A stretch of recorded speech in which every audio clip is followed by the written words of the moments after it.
the path of righteousness. Now every day ain't a struggle, but I can't say it won't get hard sometime. But nothing you can say I do will make me change my mind. No, nobody said that the road would be easy. No. Hey, 'cause he's been walking with me on this tedious journey, and I just don't believe Jesus brought me this far to leave me. Will I give up? No, will I give in? No, I'm holding on. My faith is strong. Hey, I come too far.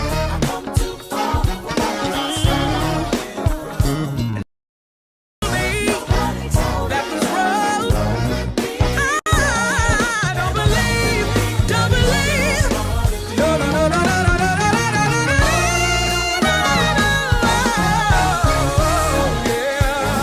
Nobody said that would be easy. He's been walking with me on this tedious journey, and I just don't believe that he brought me this far to learn.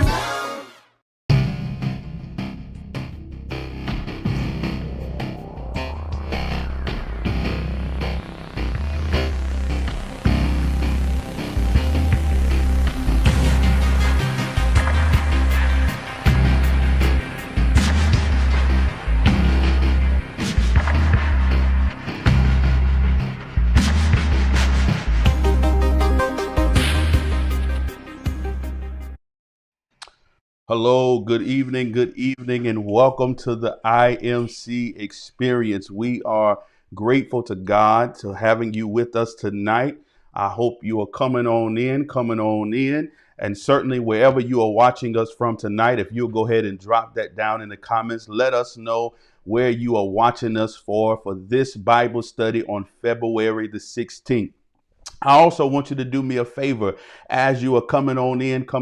We've got a wonderful program for you tonight. As you're coming in, I want you to do me a favor. If you are watching this live, if you are with us live right now, I want you to put in the comments #live. If you are catching this on replay at a later time, I want you to do #replay. We want to know who our live family and as well as who are those who are watching us on replay. We are so delighted to have you tonight, and I pray that you would join me in a word of prayer. Gracious and eternal God, our Father, we thank you for this day. We thank you for all that you have done for us. And certainly, Lord, even in this moment, we thank you for being able to come together as the family of God virtually. Now, Lord, I pray that as we prepare to enter into this program tonight, God, that you would open our hearts, our minds, that we might be enlightened by what we view and what we hear in such a way that, God, it might transform us for the better. God, we thank you for this opportunity, and we pray and thank you, God, for all of those who are watching us, tuning in from around the world. And God, we give you glory for their lives and for their families and for all that they mean to so many people. In the name of Jesus, we pray and give thanks today. Amen. As we prepare to get started tonight, we are going to be, as a part of Black History Month, we are going to be viewing tonight a documentary that is really not well known. Maybe you've seen it, maybe you have not. But this documentary is called Human Zoos. America's Forgotten History of Scientific Racism. I believe that this is a documentary that really should be included in every school, although we know that's not going to be the case. I really believe that this is one of those documentaries that should be included in every school. And I'm excited about what it will show to us, some things that will surprise us, some things that we may or may not have known. But I believe it is a great way for us to look at America's history. This story is really one of those stories that persons have tried to hide down through the years. But I'm so excited tonight to have this opportunity to show such a critical and unknown part of our history. And so as you are watching tonight, I encourage you to comment there in the comment section. Place your thoughts there. Come on, I see some of you all are putting live in the comments. Thank you. We're glad to have you tonight. I want you tonight, as we look at and view this documentary together, if you would place your comments there as we are going along. I would love to engage with you and to hear your thoughts as we are going through this program tonight. I promise you, you want to grab, if you've got children or grandchildren, you want to grab them and tell them, get to the screen, because you will want them to witness and be a part of this untold history. And so I'm going to get out of the way as we prepare to share in tonight's Bible study by way of this documentary. And we are doing this as a way of Black History Month. And so I am glad that you are joining us, and let us view this together, and we'll share in the comments as we're going along our experience and our observations. God bless you, and I hope you enjoy.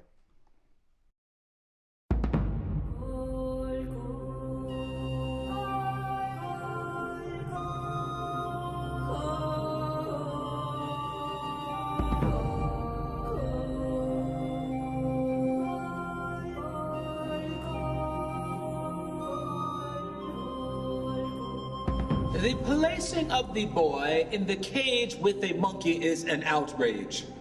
The Negro race in America has a hard enough time as it is in getting away from the prejudice that is closely related to the monkey without having a member of the race placed on exhibition. Leading men of science from Harvard and Princeton and Columbia University were saying that Africans were midway between an orangutan and a human being. So 100 years later, it should not come as much of a surprise that many people still cling to these notions of European superiority, African inferiority.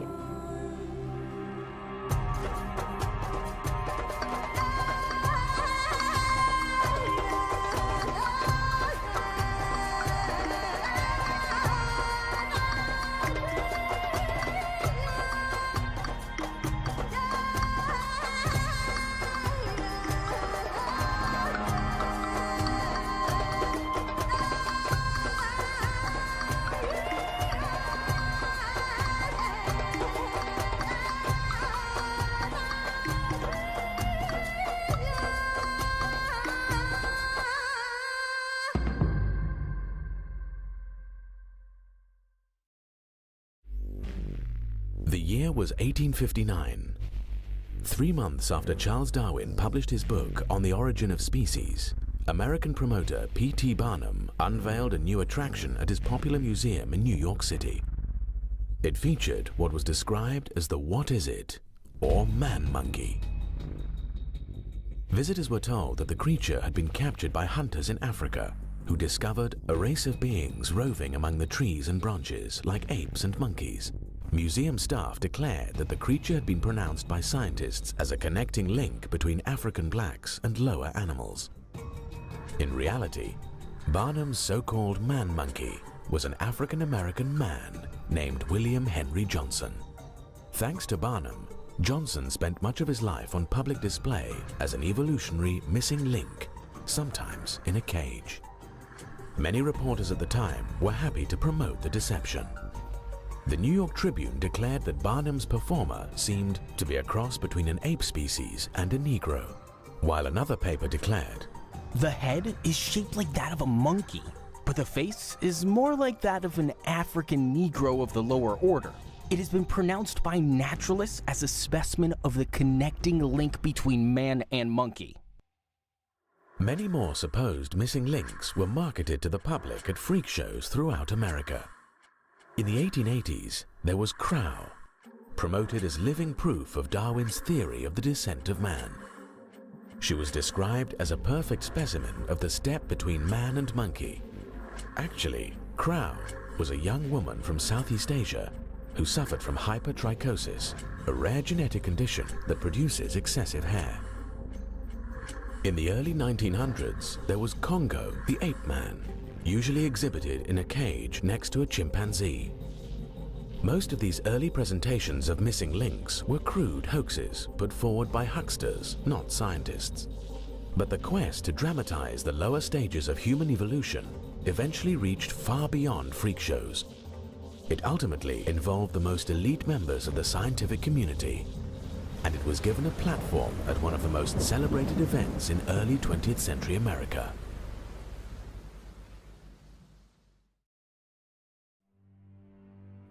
Today, Forest Park in St. Louis is a place for walking, or riding a bicycle, or spending a quiet Sunday afternoon. But more than a century ago, it was one of the most visited locations in the entire United States, the site of the 1904 St. Louis World's Fair.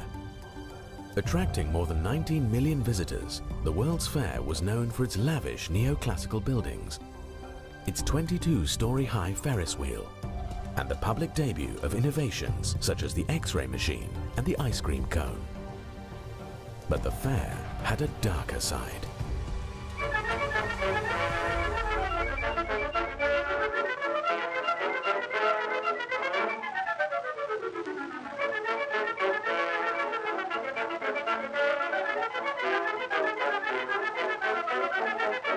Organizers imported thousands of indigenous peoples from around the world to be put on public display in what was essentially a giant human zoo. Unlike freak shows, the human zoo in St. Louis was created with the cooperation of America's scientific establishment. The man behind the human zoo was anthropologist William McGee. One of the nation's leading scientists, McGee had already served as acting president of the American Association for the Advancement of Science. In 1903, he was asked to head the anthropology department for the World's Fair. McGee had grand plans of presenting the story of human evolution by displaying representatives of what he considered lower stages of the human race. McGee's plans reflected the ideas of mainstream anthropology of the time. Anthropology was kind of founded on this idea of mapping civilization from the highest to the lowest, right? With the lowest at that time said to be Africans, and then you sort of move up. Leading men of science from Harvard and Princeton and Columbia University were saying that Africans were midway between an orangutan and a human being. Like many scientists of his day, McGee drew inspiration for his ideas on human development from Darwin's theory that humans had evolved from ape-like ancestors. Darwin's theory provided a template for categorizing Africans as biological inferiors. His impact created a bandwagon effect on many scholars on both sides of the Atlantic. Africans were demeaned with terms like savages and compared to animals. Admittedly, some of these comparisons were used before Darwin, but after Darwin, they increasingly took on the authority of science. Darwin argued that the break in evolutionary history between apes and men came between Africans and Australian Aborigines and gorillas. In other words, he thought blacks were the closest humans to apes. German scientist Ernst Haeckel helped popularize the idea. Ernst Haeckel was the leading German Darwinist in the late 19th and early 20th century. He corresponded extensively with Darwin, and Darwin recognized Haeckel's affinity with his own theory. Ernst Haeckel also is known for his raving racism.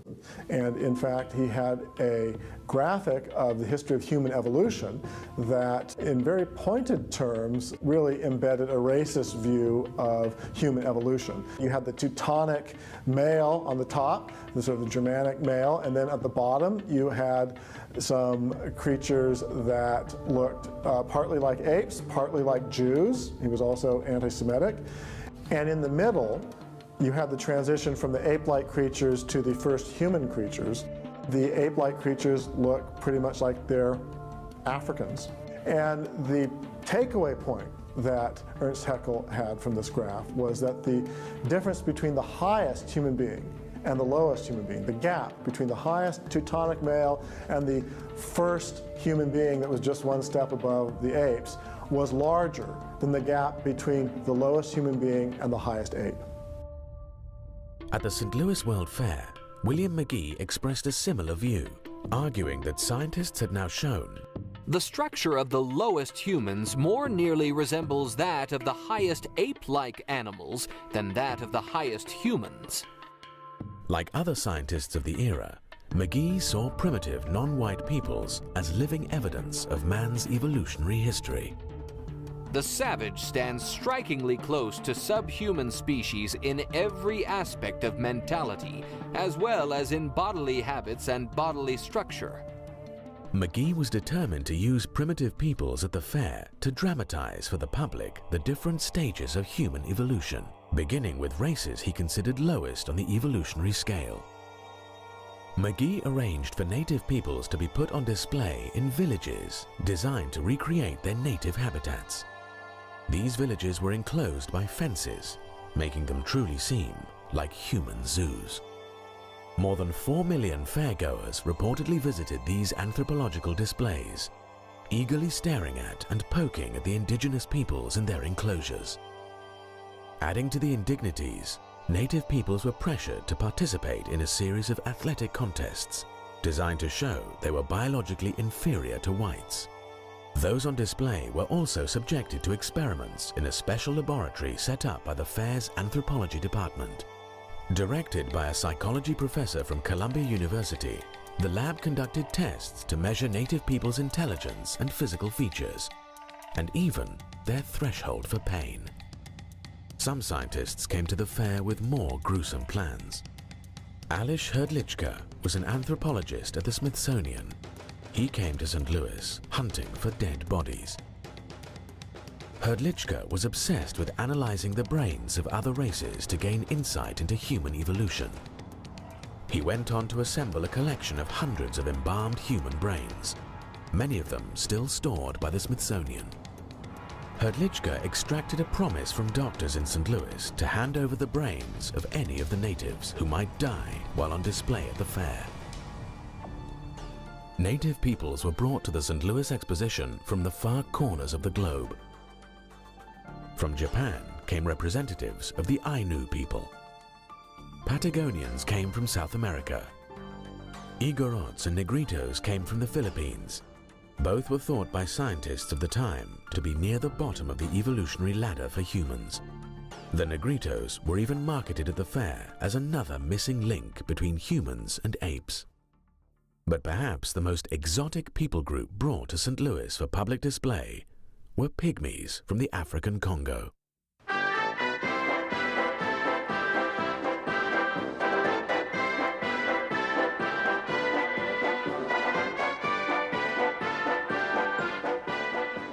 Will the pygmies brought last week to the World's Fair prove Darwin's theory of the missing link? Will a study of the little black children of the African jungles shed light on the theory evolved by Darwin as regards the evolution of the human race? Dr. W.J. McGee, chief of the anthropology department of the World's Fair, is convinced that it will. This is the first time that the Aboriginal people of Africa have been brought to an English-speaking country. This is the first opportunity that has been presented to scientists to study them. Many characteristics were noticed in the pygmies that closely resemble the ape or the simian type. It is believed that the pygmies, who are said to represent the lowest form of human development, are next removed from the simian family. The pygmies appearing at the St. Louis World's Fair had been transported from Africa by former missionary turned explorer Samuel Phillips Werner. Werner had gone to Africa with the explicit goal of finding pygmies to display at the fair. He had gone to the Congo heavily armed, and he had gone hunting for these people he called pygmies, these diminutive people of the Central African forest.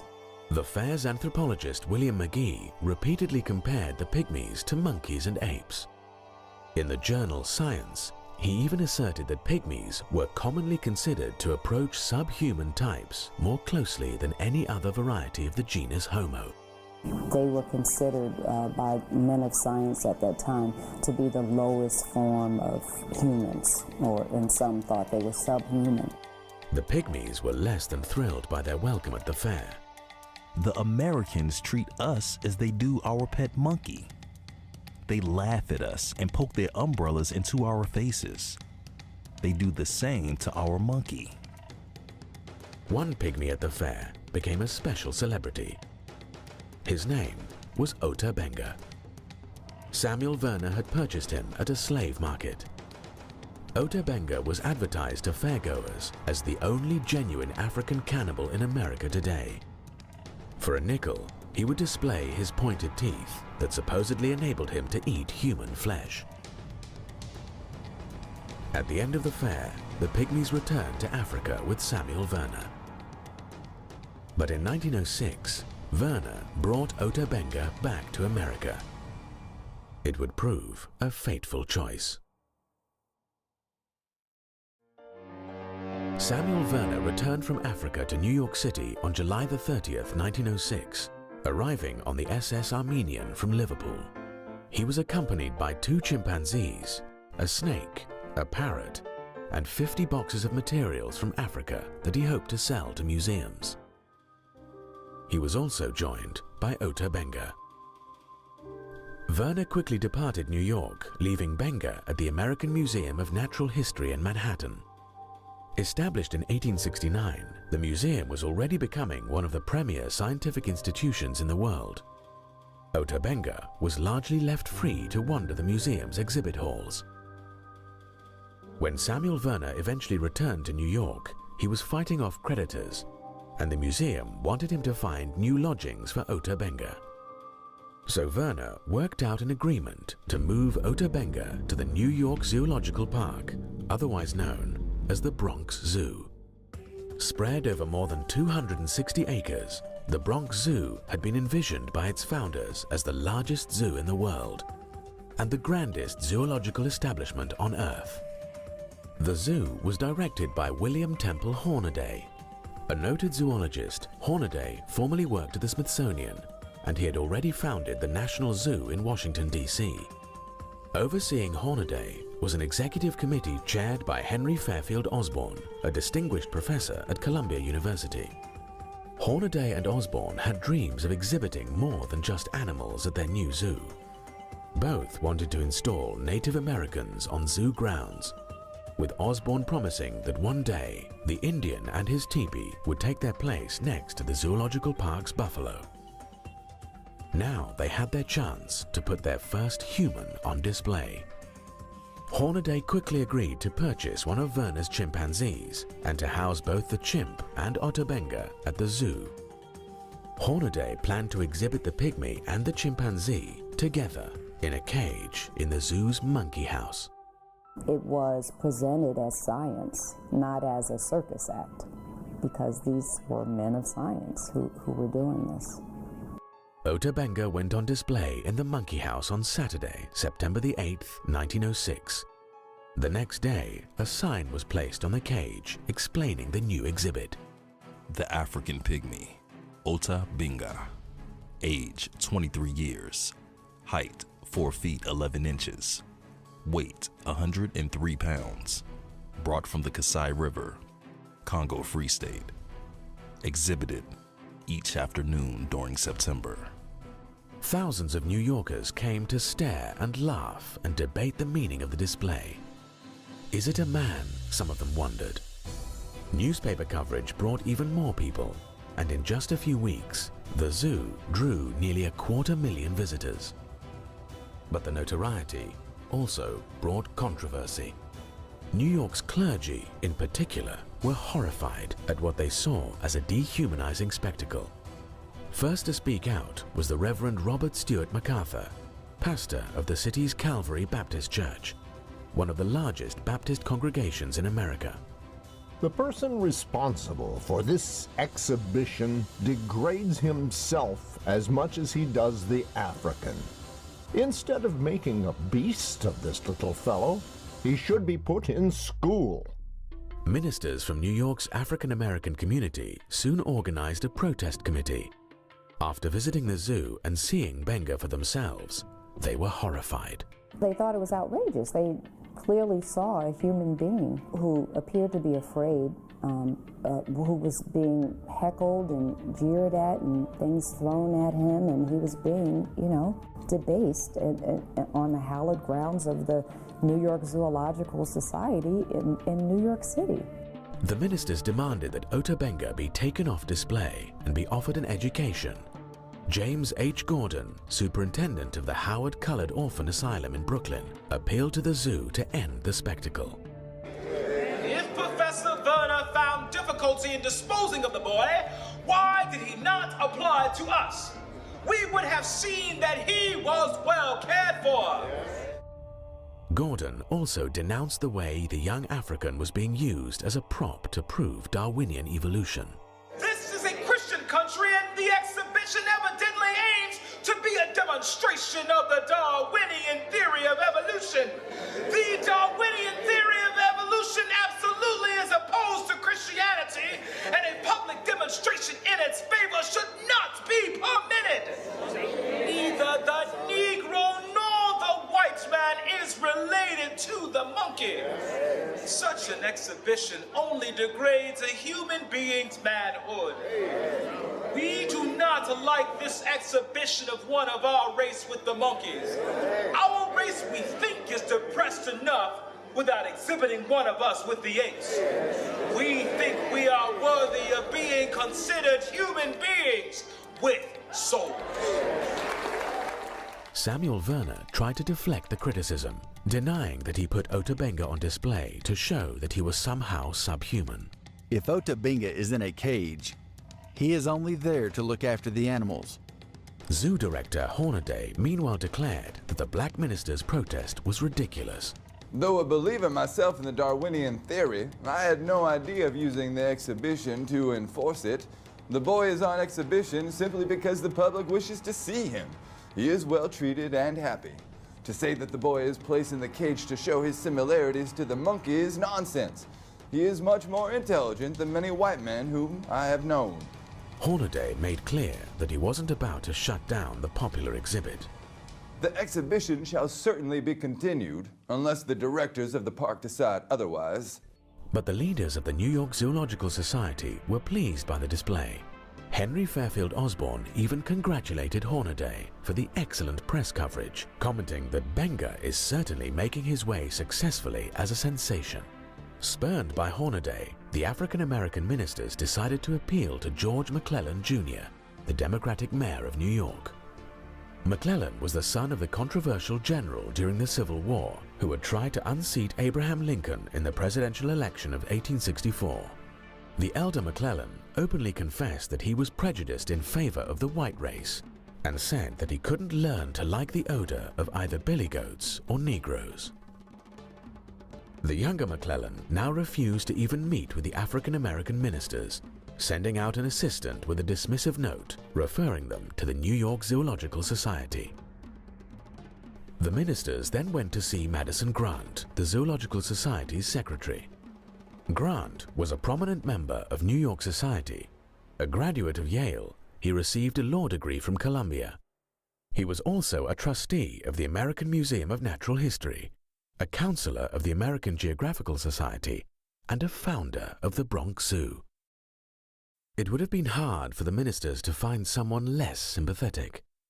Grant was an open racist who thought blacks were an inferior race and regarded those who had parents of different races as mongrels.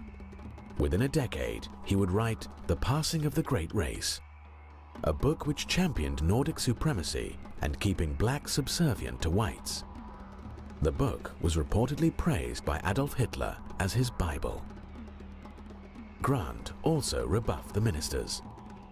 So did the city's most prominent newspaper, the New York Times, which professed to be puzzled by the anger of the protesters. We do not quite understand all the emotion which others are expressing in the matter. Describing African pygmies as very low in the human scale, the Times made clear that it viewed pygmies as less than fully human.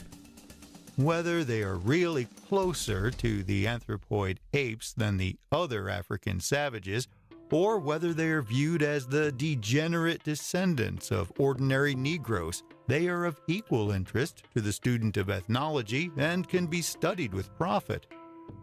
The editors at the Times thought it absurd to make moan over the imagined humiliation and degradation Ota Benga was suffering. In fact, they claimed the pygmy was probably enjoying himself. The suggestion that Benga should be placed in a school instead of a cage ignores the high probability that school would be a place of torture to him, and one from which he could draw no advantage whatever.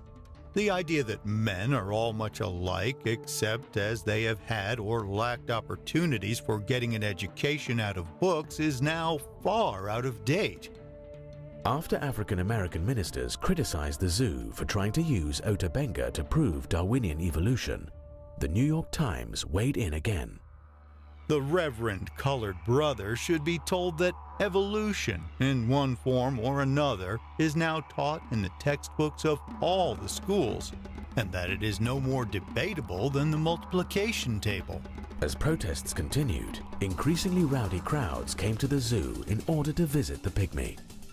On Sunday, September 16th, 40,000 people converged on zoo grounds to see the city's newest sensation. According to press reports, the mobs chased Ota Benga around the zoo all day, howling, jeering and yelling. Some of them poked him in the ribs, others tripped him. All laughed at him. Benga responded by shooting an arrow at his tormentors, after which zookeepers caught him and returned him to his cage. As both crowds and Ota Benga became unruly, zoo director Hornaday grew increasingly defensive. He now claimed that he had decided to exhibit Ota Benga in a cage simply for convenience. We have no platform that we could place him on, and this big open-air cage was the best place we could find to put him where everybody could see him. Eventually, the continued controversy made Hornaday want to wash his hands of the whole affair. Ultimately, an agreement was reached to move Ota Benga to the Howard Colored Orphan Asylum and later to a seminary in Lynchburg, Virginia. There, nearly 10 years later, Ota Benga shot himself to death. Benga had expressed a desire to return to his native Africa, but by 1916, the continent was being further ravaged by European powers as they fought World War I, so return was no longer an option. I think the hopelessness of it all, the trauma he had sustained, the loneliness, and I can't even imagine. He had no idea what had become of his people, if his village was still even there. So it's not hard to imagine the myriad reasons why he would have sunk into this deep depression and that ultimately caused him to take his life. In one final indignity, the New York Times published an obituary assuring readers that during Ota Benga's stay in their city, he was actually an employee of the Bronx Zoo who had been hired to feed the apes. According to the Times, it was this employment that gave rise to the unfounded report that Ota Benga was being held in the park as one of the exhibits in the monkey cage. Ota Benga was largely forgotten by history until the 1990s. But the passion of social Darwinists in America for putting humans on display continued. And 15 years later, some of the same figures involved in the Ota Benga scandal would be involved in another kind of human display, one whose impact would prove even more horrifying.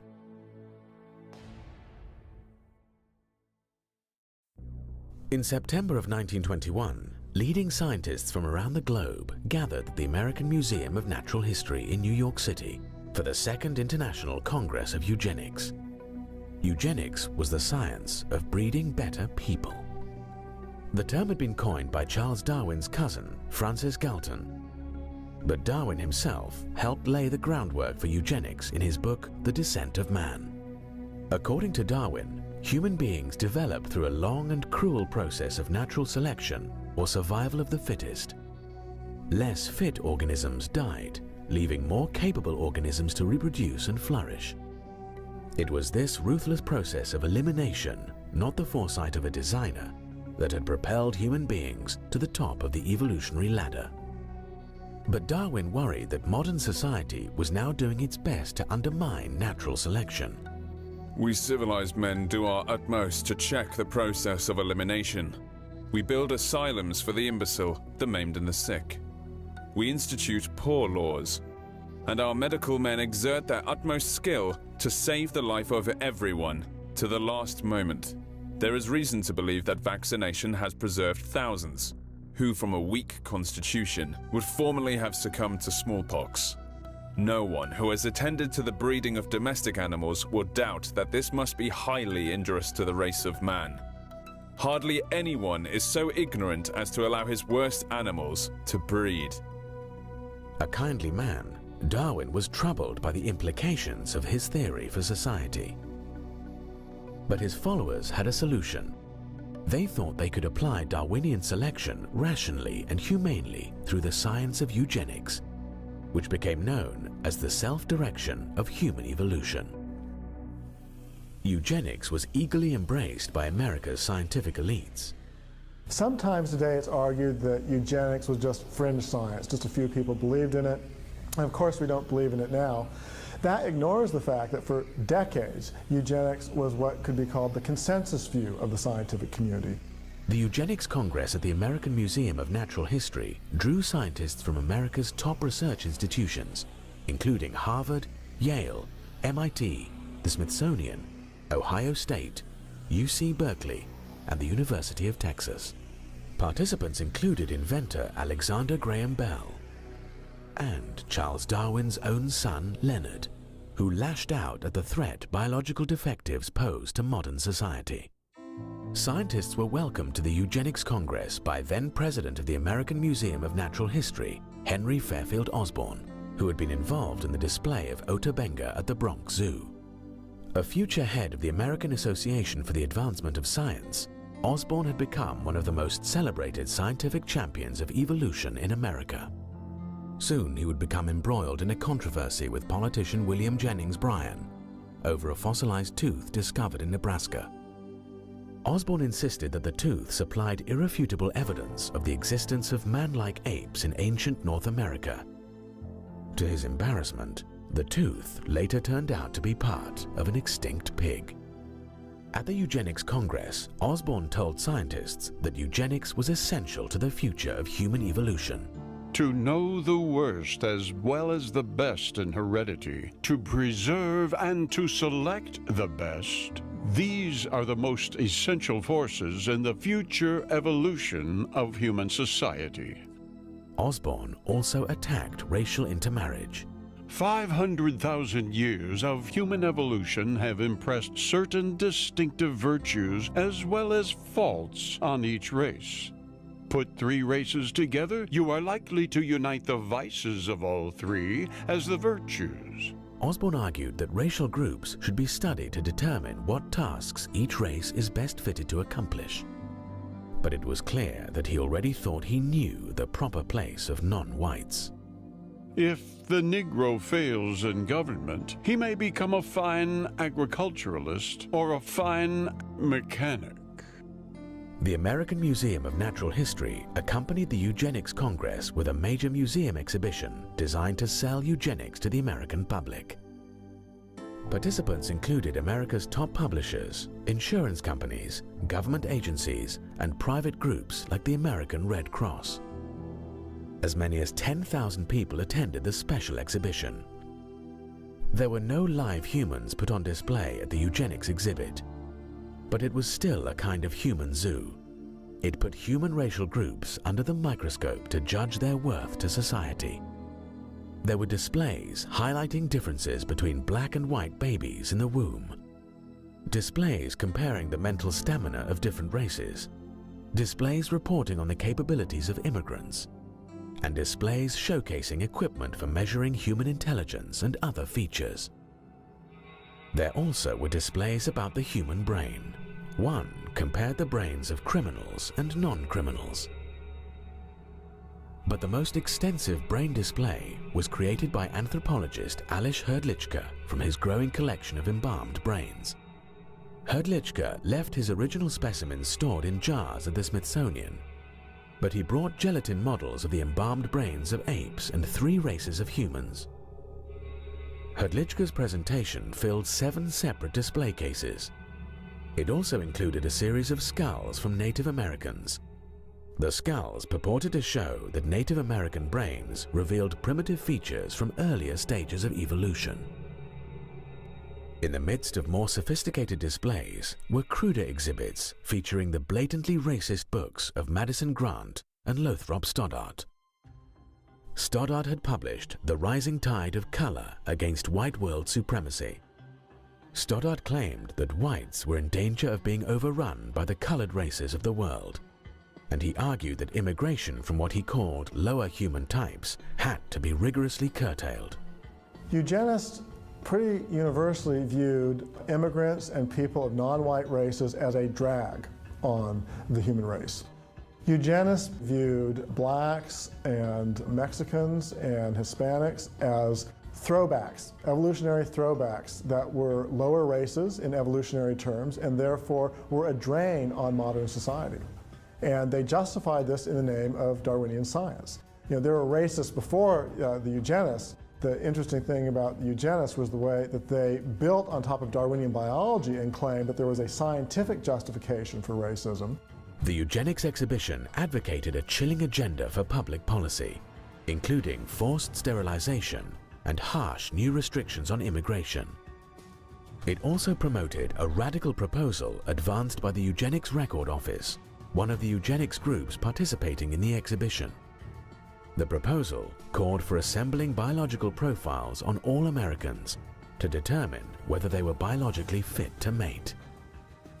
The Eugenics Records Office was so extreme, they wanted to hold records on everyone in the United States, biological records showing their family trees, so that if you wanted to marry someone, you could write to them and they could tell you whether the person you were wanting to marry had a fit family tree in evolutionary terms, so that you could marry them, or if they had bad heredity so that you couldn't. And in fact, they had exercises and packets that were given to biology teachers around the country, that one of the exercises you were supposed to do in your biology class when you were studying evolution and then eugenics was to have kids fill out this form with their family tree of who were the black sheeps of the family, what diseases they had in the family, so that these could then be sent off to the Eugenics Records Office and their vaults, and so that they could keep records on everyone.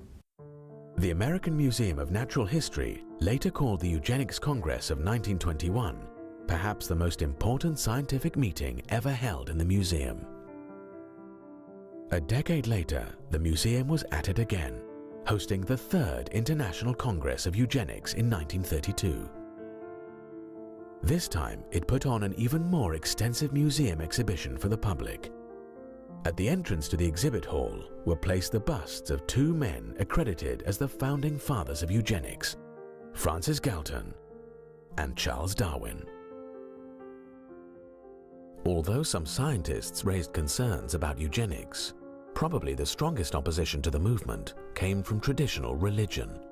It's a story that Americans don't know as well as they should, and it's a story that American Christians don't know as well as they should. But at the basis of opposition to the so-called scientific eugenicist movement in the early 20th century were Christians, Protestants, Baptists, Catholics, who understood the value of every human being. That's not only a Christian value, that is fundamental to the American experiment itself.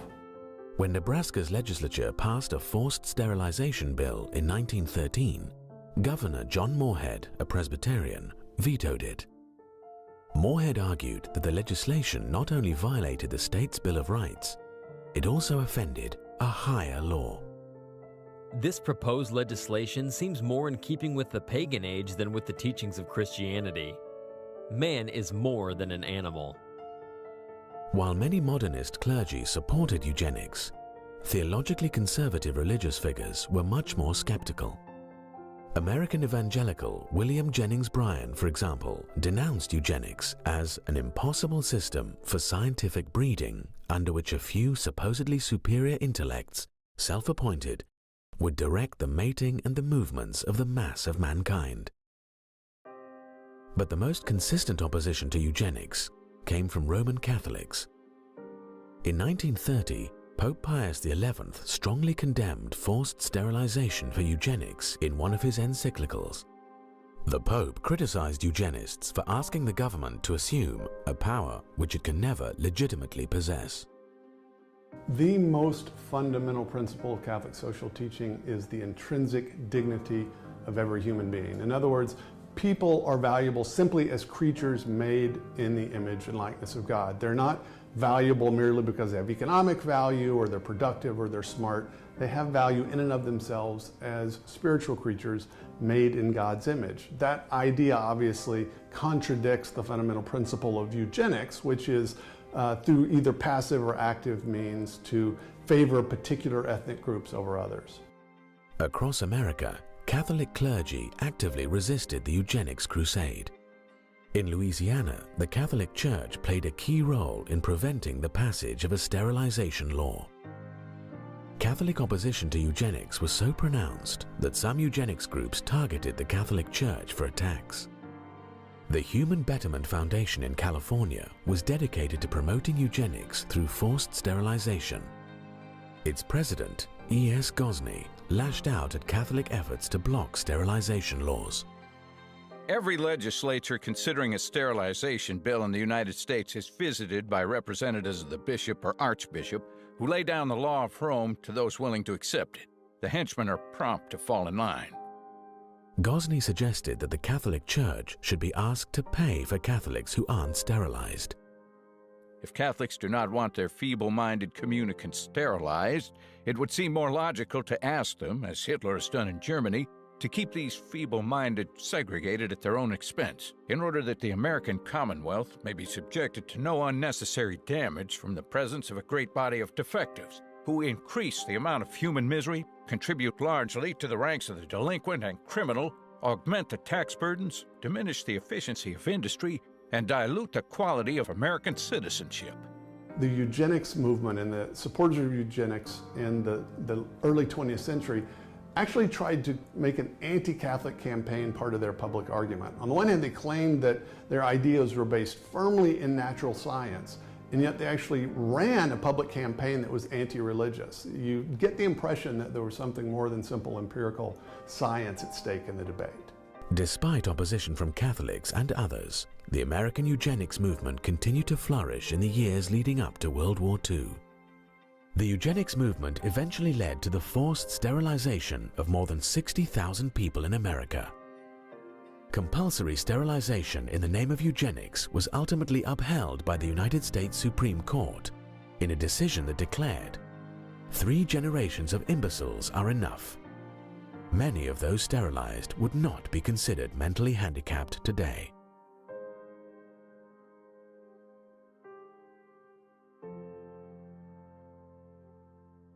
The eugenics movement also succeeded in securing the passage of a draconian immigration law that sharply restricted the flow of non-Nordic ethnic groups into the United States.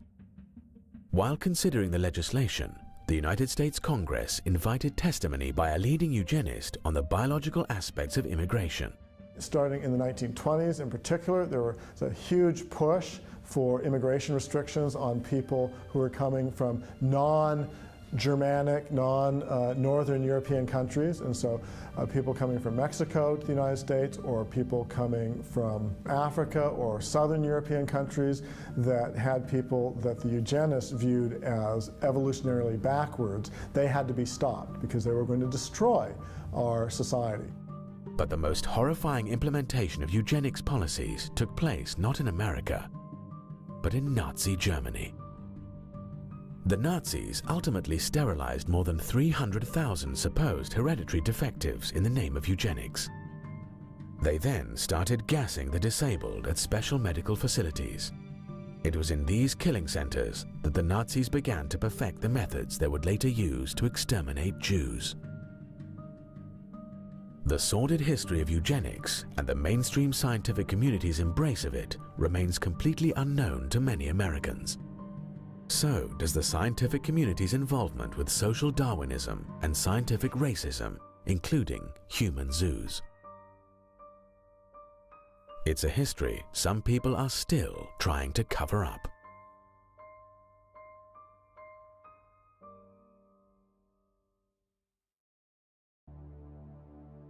geneticist James Watson won the Nobel Prize for co-discovering the structure of DNA. But in 2007, he sparked outrage when he suggested that African blacks were genetically inferior to European whites. Echoing the arguments of scientific racists from the past, Watson claimed that black inferiority was due to evolution. There is no firm reason to anticipate that the intellectual capacities of peoples geographically separated in their evolution should prove to have evolved identically. James Watson. Watson was widely condemned for his comments, both inside and outside of the scientific community. It was an indication of how times have changed. But although scientific racism no longer receives support from mainstream science, many in the scientific community remain reluctant to honestly discuss the past. Sharon Weston Broome is mayor of Baton Rouge, Louisiana. In 2001, she was a member of the Louisiana House of Representatives when she proposed a resolution to encourage teaching students about the history of scientific racism. The resolution highlighted Darwin's views on race, as well as how his views had been exploited by other scientists, such as Ernst Haeckel, to promote racism. The resolution also encouraged teaching students more recent scientific findings supporting racial equality. I'm not asking you to take evolution out of the school. I am merely asking the legislature, the State Department of Education, the Board of Regents, and the state university systems that they be made aware that Darwin promoted the justification of racism in his definitive works on the origin of species by means of natural selection and the descent of man. I certainly understand that racism was in effect before Darwin. This has never been denied. Yet he was the originator of a scientific justification for racism, as well as giving wings to modern racism. Harvard University's Stephen Jay Gould wrote, quote, "Biological arguments for racism may have been common before 1859, but they increased by orders of magnitude following the acceptance of evolutionary theory." Broome's resolution provoked a firestorm, with supporters of Darwin's theory accusing her of trying to unfairly malign Charles Darwin. This resolution is not only a product of creationists, but also Christian supremacists. And Christian supremacism is a hate-based ideology, and you can't combat hatred with hatred. I never, ever have emulated any type of hate towards anyone. The resolution only passed after all references to Darwin and Haeckel were deleted. It was as if scientific racism had never happened. But Louisiana isn't the only state where the past misuse of science has been censored. In 2007, the Kansas State Board of Education rewrote a statewide curriculum standard about the history of science. The standard originally called for students to understand both the positive and negative aspects of science on society, including how science can be abused. As examples of the abuse of science, the original standard cited the eugenics movement, scientific racism, and the infamous Tuskegee syphilis experiment, where government researchers left poor black men untreated for syphilis in order to observe the progression of the disease. The Kansas Board of Education revised the curriculum standard to eliminate any study of the abuses of science. Now students would only learn about how science had improved society. The original standard did not mention Darwin or Darwin's theory. That did not stop proponents of rewriting the standard from claiming they were defending the teaching of evolution. But public officials aren't the only ones who have tried to cover up the history of scientific racism. Some of the institutions most involved in promoting scientific racism in the past are still suppressing their own history. The American Museum of Natural History remains one of the world's leading science museums, but to this day, it has never apologized for the role it played in promoting the international eugenics movement. It has also tried to downplay the role of scientists in promoting scientific racism. In 2005, the museum mounted a major new exhibition on the life and legacy of Charles Darwin. The exhibition is still available today as a traveling exhibit. The exhibit contains a section on social Darwinism that fails to acknowledge any involvement by the scientific community in either eugenics or scientific racism. Even more glaringly, the exhibit also fails to disclose the museum's own role in promoting social Darwinist policies like eugenics. According to the current exhibit, social Darwinism had no real connection with either Darwin or science. The fact of the matter is that if you read the scientists of the day in the late 19th and early 20th century, many of them were promoting racism and even racial extermination, extinction of races. They were promoting the gaining of living space. They were promoting competition, the things that we know of as social Darwinism. These were things being promoted by Charles Darwin himself to some degree, many other leading biologists, Ernst Haeckel in Germany, and many others. You could go on. And by the 1920s and 30s, they were becoming very prominent. If you look especially in the field of anthropology and evolutionary anthropology, many of them were promoting social Darwinism. This was not just an idea of some cranks or some political people that didn't really understand the science. This was an idea that was very prominent in scientific circles. Officials at the American Museum of Natural History declined a request to be interviewed for this documentary. Their stated reason was that filmmakers were unable to purchase $2 million in insurance. The museum also turned down repeated requests to answer questions about its history in writing. Officials at the Bronx Zoo are likewise skittish when it comes to discussing its display of Ota Benga. They also refuse to be interviewed. And if you visit the zoo today, you won't find any remembrance of what happened to Ota Benga. Instead, what they've done is they've closed off the monkey house. So where Ota Benga was housed, the public could not even see it now. And they have just not had any comment whatsoever. It's as if zoo officials hope that Ota Benga and the scientific racism that dehumanized him will stay forgotten. Others seem to share the same hope. But some things should never be forgotten, because things that are forgotten have a way of coming back. Nazi scum! Off our streets! Nazi scum! Off our streets! The recent resurgence of white supremacist groups in America has raised chilling echoes of the past. Evolutionary arguments for racism that were rejected by the scientific community are now being resurrected by modern racists. In 2009, white supremacist James von Brunn drove to the Holocaust Museum in Washington, D.C., where he fatally shot an African-American security guard. Von Brunn had published a manifesto arguing that crossbreeding whites with species lower on the evolutionary scale diminishes the white gene pool while increasing the number of mongrels. Richard Spencer is a leader of the so-called alt-right. He argues that, quote, Darwinism offers a compelling and rational justification for whites to act on behalf of their ancestors and progeny and feel a shared sense of destiny with their extended kin group, unquote.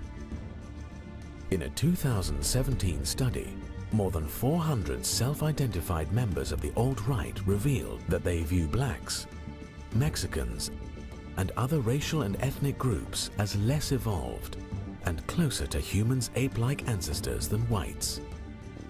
The misuse of science to promote racism is no longer just a sad relic of our history. It's also an uncomfortable part of our present. One reason we should remember the sins of the past is to help us avoid making the same mistakes again. We need to learn from the past, not cover it up.